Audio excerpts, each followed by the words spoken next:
It is the best thing in the world being on this worship team. If I ever get kicked off, I think I'm going to start my own instrument called making coffee, because everyone loves coffee, and that would be my instrument. Hands of fire on us. All we need is you, Holy Spirit. Come and fill us. Break every chain, overcome our strongholds.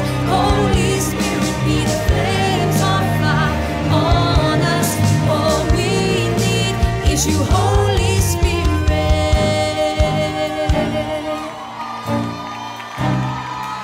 Is you, Holy Spirit.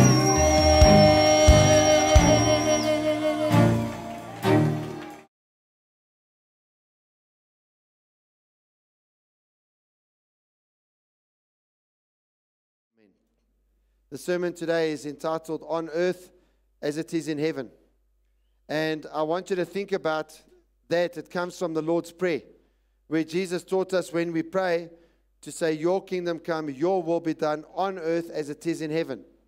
And so the will of God is that on earth it will be like it is in heaven. But you see, there's a problem. If you look at South Africa today, we don't see very much on earth happening as it is in heaven, do we? If you just look at one aspect of the lives of people here, it is the amount of poverty that we have in this nation. I want to tell you, as you're sitting here today, some people talk like poverty is the plan of God. It's not the plan of God. God's plan is not for people to be in poverty and be in bondage to not having enough. It is not His plan for anyone's life in South Africa, and it is not His plan for your life. God's plan for you is not for you to live a life where you struggle and you just never have enough. I want you to think about our nation. I want you to think about our continent. One of the things that I believe with all my heart, and some of you may have heard me say this before, is that the African continent is the continent with the most talented people, and it's got the richest ground in terms of minerals and all that sort of things. So why is it then that it is the poorest continent? If you look at the African continent, we have such talented people. Look who won the World Cup. The French were waving the flags, and they had their red, white, and blue and all of that kind of stuff. But how many of their players not only are African descent, but were born in Africa?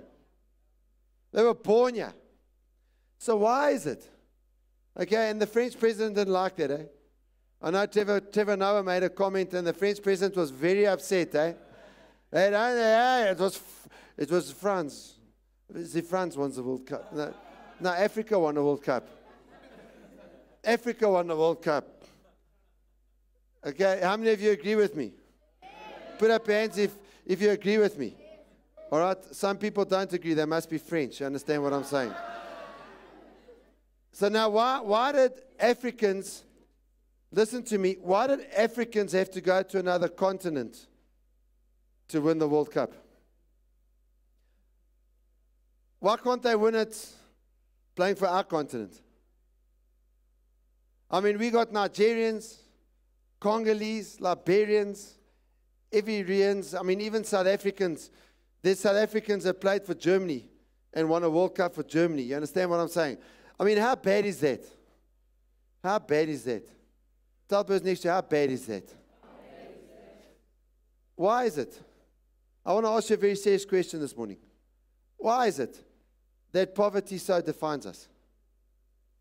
I want to tell you that poverty comes from a spiritual problem. And what you have to realize is that everything, absolutely everything, starts with ideas. Without ideas, you have nothing. And when you have ideas, and you have the right ideas, the thing you need to understand is that ideas attract money. I need you to realize, no one pays anyone anything who doesn't have ideas. And countries who want to come and create an economic system whereby they give money to people who don't have ideas, those countries bankrupt themselves. If you want to understand what's gone wrong in a place like Greece, the Greek government was pouring out millions and billions of euros to people who don't have ideas, and Greece today is in a constant state of being bankrupt. If you want money, get an idea. Because ideas attract money. And here's the very important thing. If you want an idea, get to God. Because God is the source of all ideas. If you're in a place where you do not have enough, you need a God kind of idea to come and to help you. What is the consequence to our lives if we don't look for ideas? If we're not on the search for ideas? If we're not open to ideas? What is the consequence that we face? Because there is a consequence. And we read about this consequence with Jesus in Matthew chapter 13, verse 10 to 14. And it says, and the disciples came to him and asked, why do you speak to the people in parables? He replied, because the knowledge of the secrets of the kingdom of heaven has been given to you, but not to them. I want you to think about those words. It's been given to you and not to them. Notice who's asking the question. The disciples are asking the question. I want you to remember that fact. The disciples are asking the question, and Jesus says it's been given to you, but not to them. That's important. Tell the person next to you, say hashtag, that's important. Okay, now, in verse 12, he goes on, he says, whoever has will be given more, and they will have an abundance. Again, that's opposite to our economic system, isn't it? Hey, we rob from the rich and give to the poor. Jesus says, no, you poor. I'll take what you have and I'll give it to someone who has. I want you to understand we live in an upside down world. Our world works totally opposite to God. And then he says, whoever does not have, even what they have will be taken from them. This is why I speak to them in parables. Though seeing they do not see, though hearing they do not hear or understand. In them is fulfilled the prophecy of Isaiah. You will be ever hearing but never understanding. You will be ever seeing but never perceiving. Active church, I want you to understand, Jesus spoke in parables. But when Jesus spoke in parables, what was the purpose of the parables? The purpose of the parables is not to tell the truth. The purpose of the parables is to hide the truth. Jesus spoke in parables, and he'd come up and he'd say, once upon a time, there was a man who went through a field, and he sowed seed. Some of the seeds fell on the pathway. The birds came, they took the seed and they ate it. Some of the seed fell in the rocky soil, and it began to grow and germinate and stuff. And then the sun came up and beat down on the seed, and then the seed died and there was nothing left. Some of the seed fell in amongst the thorn bushes, and it grew up and it began to prosper. And then the thorns choked it, and the plant died and there was nothing left. And then some of it fell on good soil. And the seed on the good soil, it germinated and it grew up and it grew to a gigantic size, and it reproduced itself many times over, sometimes 100-fold, 60-fold, 30-fold. Let him who has ears hear. And the oaks thought, I thought I came to church. I just heard about farming. And they walk out, gee, this oak, he speaks powerful, but I don't understand anything. Why did Jesus do that? And he leaves them there. He doesn't fix it. He doesn't run after and say, Shane, did you understand? No, come with me, Shane. Let me explain. No, Shane, you need to get it. Let me explain. No, he says, let him who has ears, let him hear. Off you go. And he leaves. You know, it's like that oak. What a powerful. And he walks off. And everyone's like,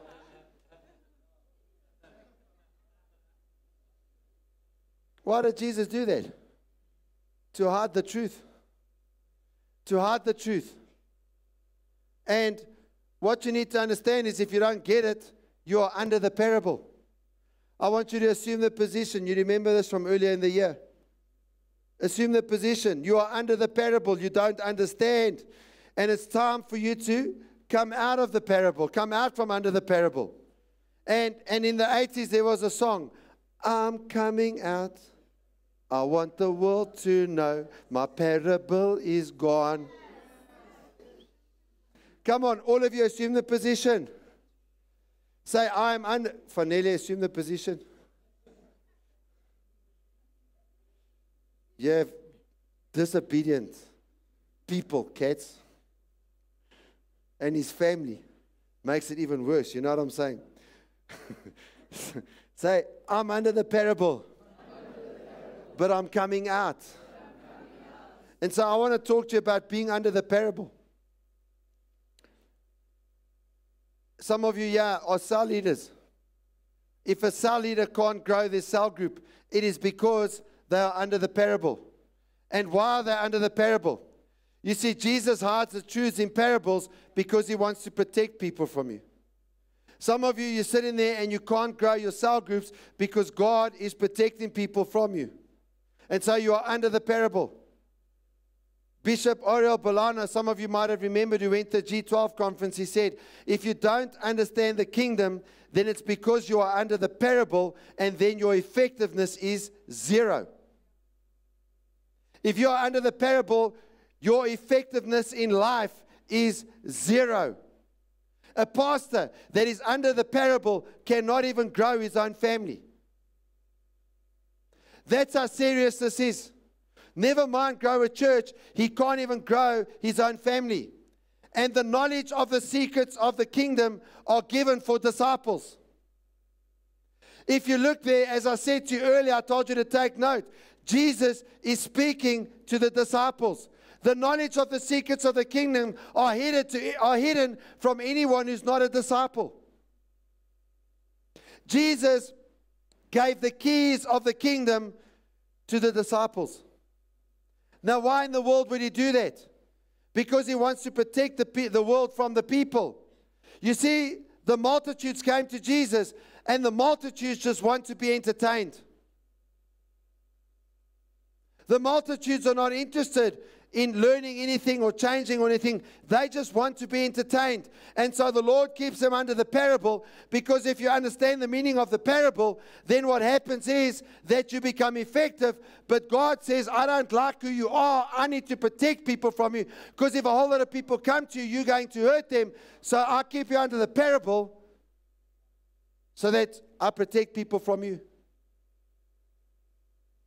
Further on, Jesus hides the keys of the kingdom in parables intentionally so that you will be hungry, that you will chase after him, that you will chase after knowing what in the world it is that is going on. If you look at soul winning is all about helping people find their way back to God. When you go out and you testify to people about Jesus, all you are doing is you are helping people that are lost find their way back to God. That's what soul winning is. And that's what the Lord wants every one of us to do, is go out there, tell people our story, tell people our testimony, take the word, apply it to our story for them, and help them find their way back to God. God is the one who created them. They are lost from him. But in order to do that effectively, you've got to be able to come out from under the parable. Why is the gospel the good news? If you don't understand that, it's because you're under the parable. And then consolidation is helping someone that you've taken back to God, helping them start their new life with God. What I want you to understand and realize as you're sitting here today is that when people come to Jesus, they want the new life. Something says, I want this. Something says, I desire this. But they don't know how to live the new life. You see, someone has to learn. That's why we encourage you. When you've won someone, bring them to cell and bring them to church and get them into the life class. Because that's what the life class is all about. It helps a person start learning, how do I live this new life? Because God can give you a new life. But if you carry on living your new life the old way, you're soon going to have your old life back. You're going to think you're free. You're going to think you've been set free. You're going to think like things are going to be different now. But if you don't change, it stays the same. And when it comes to kingdom secrets, what Jesus is saying is that it's not enough for you to know. You have to understand. You have to have understanding. You see, we like to put the focus on knowledge. We like to say you need to study for your matric, you need to go to university and get your degree, you need to go to college and get whatever. You need to go and complete your learnership so that you can know. But knowledge is only part of the story. If you don't understand, if you don't have understanding, God will stop you growing so that He can protect people from you. You know, sometimes I believe that God will stop people without understanding from growing financially. Because as you grow financially, your influence increases. And God will stop you from growing in order to protect people from you. Because you have no understanding. You do not have a clue. You're under the parable. And so if He allows people to come under your influence, you're going to hurt them. You're going to mess them up. And so He keeps your influence small because you're under the parable. The thing that you need to realize and the thing that you need to understand is that when God created you, He created you with absolutely everything that you need. There's nothing more that you need. In fact, if you look at Adam, when God created Adam, He placed him where? In the Garden of Eden. Adam had everything he needed. He had everything he needed, but God put Adam there and it was Eden plus 0. There was nothing that he needed that he did not already have right there in the garden. Everything he needed was there. And Adam had it all. And he had it all because he understood it all. And he understood it all because he was close to God. The moment he was separated from God, he lost that understanding. And that is what our daily fight is. Our daily fight is to get close to God. Because the closer we get to God, the more we will understand. The further we are from God, the less we will understand. And here's what the big deal is with disciples. Disciples understand because they are close to their leader and therefore they are close to God. I want you to understand that first of all, the biggest gift that you've been given by God is your cell leader. Because they help you get close to God. And when you start understanding, there's something you begin to realize, and it's something that you need to remember. And you know the thing that you need to remember? It's a really spiritual thing. God gave you a brain. I want you to look at the person next to you. I want you to tap on your head like this, and I want you to tell them, God gave me a brain. Now, some of you never said it, okay? I want everyone to say it now. And for those of you who don't know that God gave you a brain, I just want you to say it by faith. Just say it by faith. Even if you're not sure if there's a brain in there, just say it by faith. Just say it as if you have a brain. Look at them and say, God gave me a brain. Come on now, I want all of you to say it. Say, God gave me a brain. Just think about that for a second. He gave you a brain. You have a brain. For some of you, it's, oh, I have a brain. Some of you, like Martin Luther King Jr., he went and stood on the steps there at Washington and said, I have a dream. You can go on, I have a brain.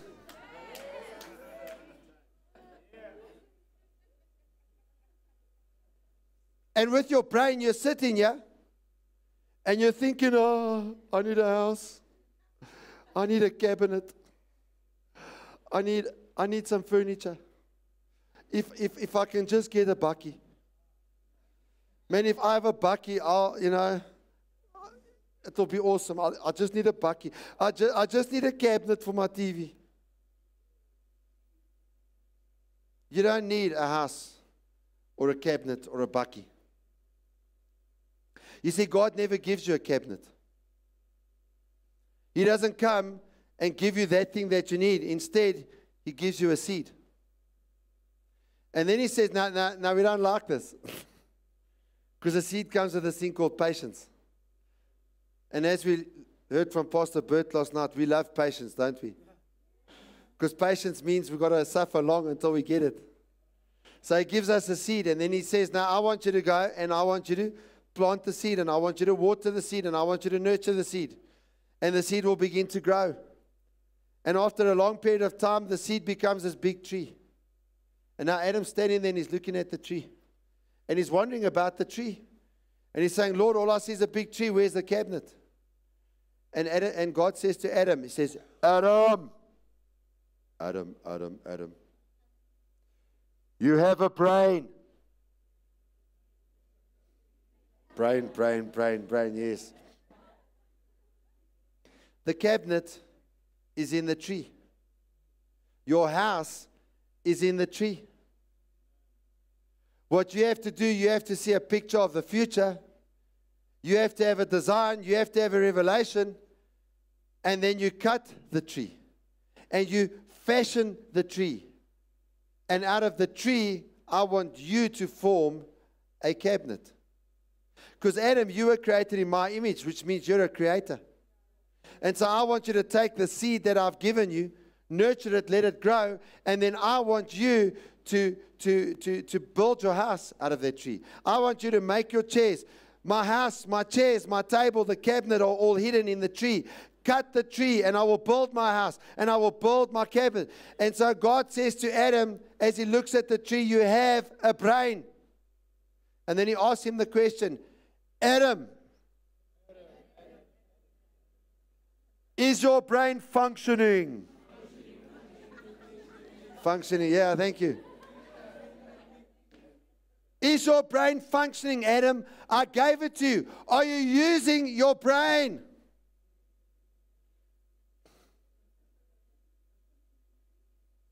I want you to look at your neighbor and I want you to do this and I want you to say, is your brain activated? Are you using your brain or is your brain just an ornament? This is the challenge this morning. You see, God's given you a brain, but you don't use it. You don't use it. People look at you, they say, why are you depressed? No, I was just thinking. No, you weren't using your brain.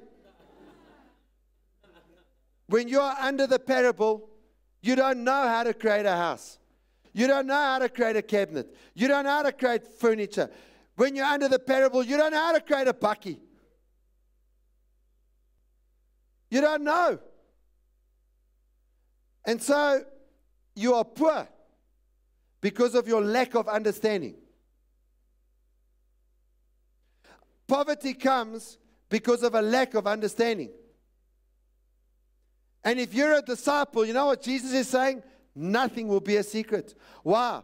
Because after the crowds have gone, they finished their entertainment. You're there with Jesus. And you're saying, Jesus, I really don't get that parable that you're talking there. It didn't make sense. And then you said, he let him who has ears, let him hear. And I'm thinking, hear what? I'm not a farmer, I live in Joburg. Okay, so some of the seed was on concrete, and then the bird came and ate it. Great, fantastic. But if I want food, I just go to Pick and Pay, or Woolworths, or Checkers. And I say, Checkers food, and then I say, in the basket, and hopefully I'll pay for it. South Africa, we don't always pay for it. And then Jesus begins to explain the seed being the word. And he's the sower. And you're the soil. And he starts explaining this whole story about how you can be fruitful. If you're under the parable, you don't understand that, you can go and look on Active TV. Your kingdom come. There's a sermon about this. I'm not going to explain that to you now. But here's the issue. If you're a disciple, nothing will be a secret. And if I'm a disciple, I'm willing to sacrifice to learn. But here's the challenge. In South Africa, most people are proud. And so they've stopped learning. And they've stopped seeking. Most people in South Africa think they know it all. Most people in South Africa are like teenagers. And they go, whatever. And you're trying to tell them, listen, you need to breathe. Or you die. Whatever, they say with their last breath.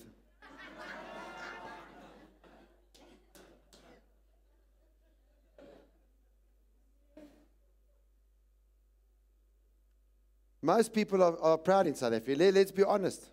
We're an arrogant nation. And I ask you, what do we have to be arrogant about? I mean, I remember in the old days, I used to hear people say, before we were back in international football, if we were in football, we've got the best players. Where else do you see that in the middle of a big game, the Oaks start dribbling? And then I remember we played our first international game against Zimbabwe. And we were dribbling, and they scored 4 goals. And we lost 4-0. It was embarrassing. It was humiliating. We played in Harare. I'll never forget that. I didn't finish watching the game. It was humiliating. We lost to Zimbabwe. Who's Zimbabwe? I'm thinking Brazil, Argentina, Germany. We'll take those oaks on Pele. You understand what I'm saying? Zimbabwe. They thrashed us. They didn't beat us. We looked like, I don't know what we looked like, but it didn't look like football. We were maybe playing hockey and they were playing football. And because we're proud. We're proud. And here's the thing you need to understand. Discovery is not for the partial observer. Someone who goes and partially observes stuff. You won't discover anything if you just casually walk around. Oh, wow, a parable. You know, like that fish that swam around in Finding Nemo. She's swimming around the castle. She swims around the bowl. Oh, a castle. And then she swims around the bowl. And she swims and she comes out. Oh, a castle. Oh, a castle. Some of us, that's how we're living. We just, oh, a castle. Oh, so what?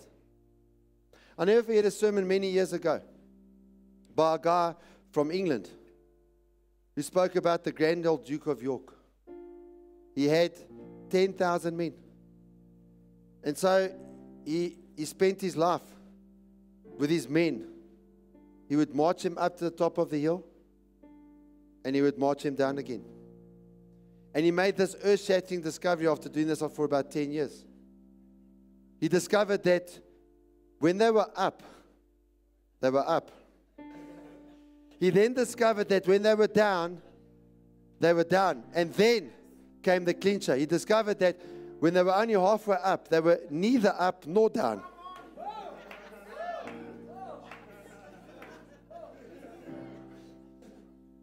I want to tell you, some of you are sitting here, you got 10,000 men at your disposal in terms of what God has placed inside of yourself. And what are you doing? You're marching them up the hill.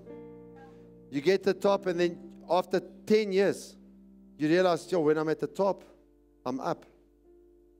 And then you realize after another 10 years, and when I'm at the bottom, I'm down. And then you really get wise. You realize when I'm halfway up, I'm neither up nor down. Some of you should be shot. Like the grand old Duke of York. Because what are you doing with your life? What are you doing with your life? Tell the person next to you, God gave you a brain. Come on, someone. Can you please activate your brain? Tell the person next to you, please, I need to activate my brain. Here's the secret of Solomon. I want you really to listen to this. Solomon has just taken over as the king from his father David. And God says to him, I'll give you anything you want, Solly. Because that's what we'd call him in South Africa, eh? Especially if he's a Muslim. Hey, Solly. You know, they call Solomon Suleiman. You know, yeah, Imtiaz, Muhammad, Suleiman, that's Solomon. You understand what I'm saying? Hey, Solly, what's going on and all, huh? So Solly's there. And God says to him, I'll give you anything, Solly, my boy. And this is what Solomon says. He says, give me wisdom and knowledge, that I may lead this people. For who is able to govern this great people of yours? Think about that. If you're proud, you're never going to say that. I've got this big thing, but I don't know how to do it. And then God said to Solomon, since this is your heart's desire, and you have not asked for wealth, possessions, or honor, nor the death of your enemies, and since you've not asked for a long life, but for wisdom and knowledge to govern my people, over whom I have made you king, therefore wisdom and knowledge will be given to you. And I will also give you wealth, possessions, and honor, such as no king who has ever before you had, and none will ever have after you. Guys, I want to tell you, there's a link here to making disciples. The Lord has placed people He wants to place you in authority over. He wants you to lead them, or the modern word is to be their mentor. Solomon asked for wisdom and knowledge so that he can lead God's people. What I want you to understand is that the first problem we have in South Africa is too many people don't want to learn. Hey? They go to school. And what are they doing? Spring day. They don't want to learn. Okay, first of all, if you don't learn, you're stupid. Literally. You don't know anything. If you don't have knowledge, you don't know anything. But here's the other problem. Many people think if you have knowledge, all your problems are solved. No, no, no, no. You need to add wisdom to that. You see, there's a formula. Can we bring it up? Wisdom plus knowledge equals understanding. It's only once you have understanding that you're going places. Wisdom comes from God. Wisdom is a supernatural thing. God supernaturally tells you stuff. So because of Solomon's heart's desire, God says He will grant him understanding and everything else. He gives him wealth. He gives him power. He takes out his enemies. What God says to you today, and I want you all to listen to me, and I want you to listen very carefully. He's telling you, don't ask God for money. Don't ask for money. Because the problem with poor people is they think they're smart. And the problem with poor people is all they want to do is they want to get money. Poor people chase after money. They chase after money. Poor people, when they meet someone, they can't spend 1 minute with a person, they're asking them for money. Yeah, my kids are in Kimberley. I need money to get back to Kimberley. My kids, I'm so worried about them. Have you noticed that? It's all they ask for is money.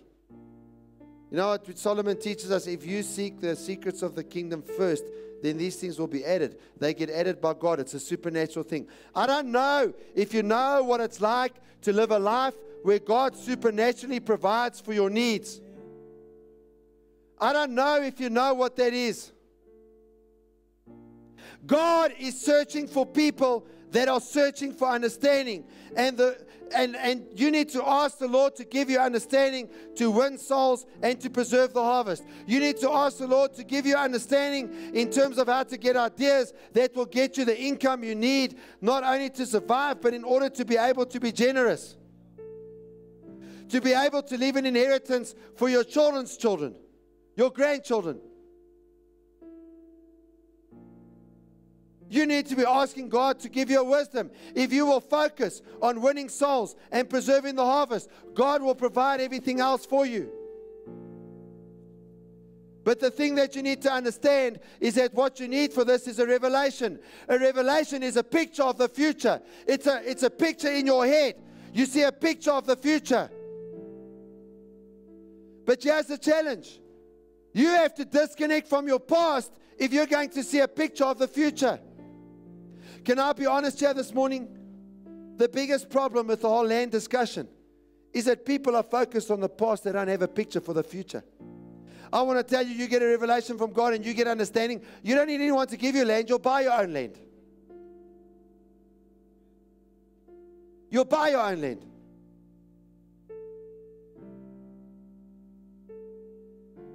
But you've got to have a picture. Something that's taking you forward. Something that gets you out of bed in the morning. And it's a picture that God's given you.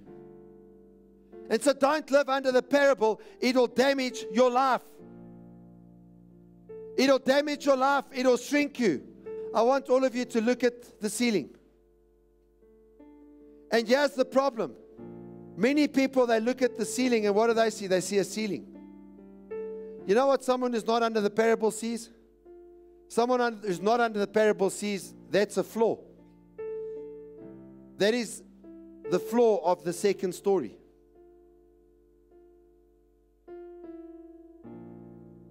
What do you see in life? Do you see a ceiling? Means you can't go any higher? Or do you see a floor? If I find the stairs, I'll get to a higher level. When you get understanding, you will see a floor. And you will go higher.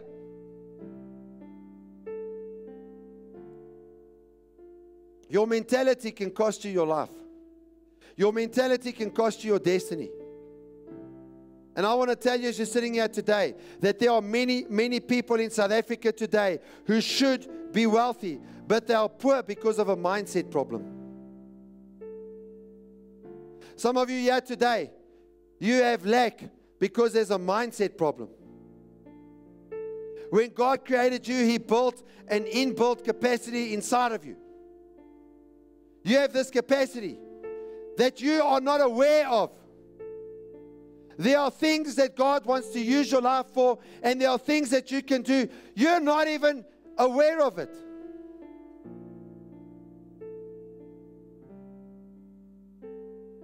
So thank God for your mind. And activate your brain so that you can use your brain and think.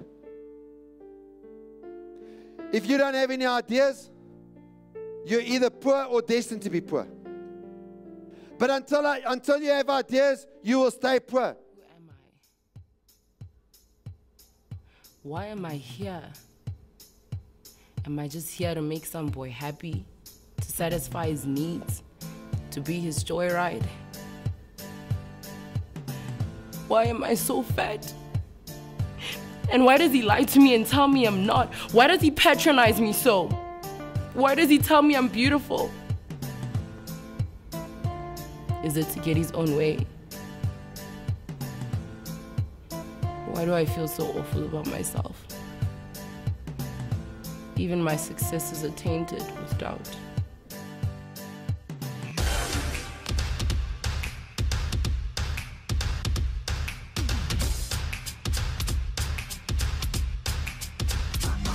Adam had all the power, he was called blessed, but he chose the wrong tower, putting God to the test.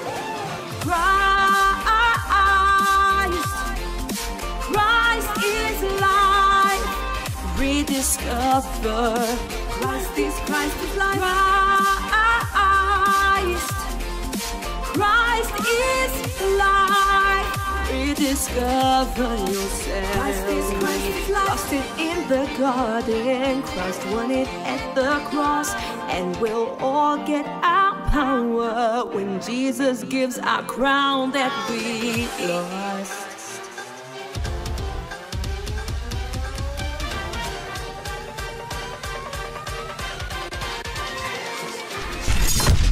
Are you tired of being weary, drained and damaged? Do you feel like life is getting harder and harder to live? Do you need to be refreshed, renewed and restored? Well, feel like that no longer. We have the perfect solution for you. You need to go on an encounter. Yes, an encounter. You don't know what that is? Well, come to find out.